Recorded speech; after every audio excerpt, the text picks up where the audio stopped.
Okay, in this training seminar, we are going to open the Quaestor Wallet.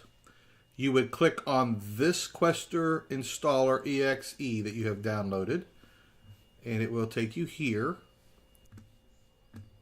And this is a Windows-based wallet. So if you're on a Mac computer, you can use what's called Parallel, which is what I have up here. This is Parallel right up here. It cost me $100 basically for the year, and it will allow my Windows interface with my Apple computer. So I can do both Windows and Apple, and if I hit Control Tab, you can see I'm still on Windows, but I'm on my Mac computer. So we're good to go. Once you get to this point here, it's going to ask you a question. Do you want to restore a wallet from a file? No. You want to create a new wallet? You'll click here. You'll hit Next. Do you want to create a new seed or restore a wallet using an existing seed? This seed is a password. It is your secret or your secret key or your private key to your wallet. It's really a mnemonic phrase, but nonetheless, what you would do is create a new seed. Click on this. Hit Next. Here is your mnemonic phrase. Do not lose this. You will want to copy this right here. And it tells you, please save these 12 words on paper. And the order is important. This seed will allow you to recover your wallet in case of a computer failure. Never disclose your seed to anyone. Never type it on a website. Do not store it electronically. Write it out by hand and keep the order exactly the way that it is. Okay? Hit Next. And it's going to tell you to confirm the seed. So what I'm going to do here is I'm going to paste it in there because it was in my clipboard already. So we do that and I say, okay, they want to make sure that you have everything in order. You hit confirm and it will tell you here. Your wallet is password protected and encrypted. Please enter your password to unlock your wallet.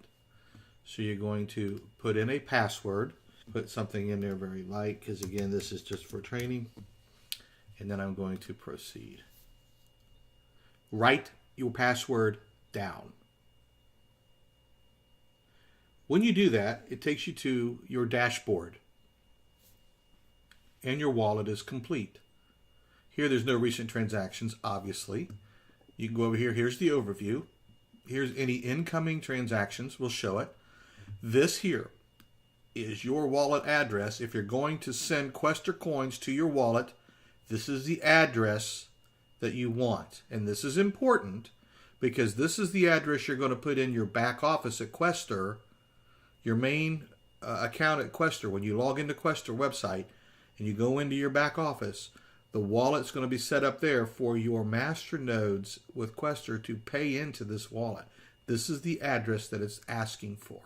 So you want to copy that and write that address down exactly as you see it. Capitals and letters or numbers. So you see here, QXPB is capitalized. That's a small O. It's not a 0.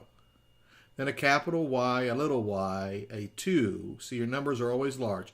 A capital C, a capital X. Get it exactly right. Do not make this 0. Your number is going to be different, but this 0 is not a 0. That's an O. If it was a 0, it would be the same size as the 5. Okay, so copy this down. This is your address that you will need to go into Quaestor and to activate the payout of the Quaestor coins into this wallet. This is the address that you need. Okay? Down here, this is outgoing. If you click on this, it's going to take you here and ask you to put in an address in there, and you're going to click in how many Quaestor coins you want. If you see this arrow, it's indicative. There's Quaestor coins, there's thousands of a Quaestor coin, and then there's micro coins of Quaestor that you can send. Okay? And then the transaction fees would all be laid out. And if there was a custom amount that you would put in for your transaction fee, you could put that in there, make it faster. Okay, so that's how that works. You go down here to transactions. This is all the transactions. Of course, there are none. We just opened the wallet. Here's addresses. So you got a contact list of different addresses that you could use, okay, in your wallet. And what does that mean? That means that you could actually get a payout of your Quaestor coins and split them out into several different addresses, okay? Or receive See, this is all receive. You can receive to these different Quaestor addresses. Here is your contact, and there's no contacts in there. You would be able to add contacts there, no problem. Over here, it shows how many blocks are running in 1 minute, 9, 10 seconds since the last block that was ran. So we were at 14,763 blocks on the blockchain. We have no balance. There's nothing available, nothing pending, and the wallet is unlocked.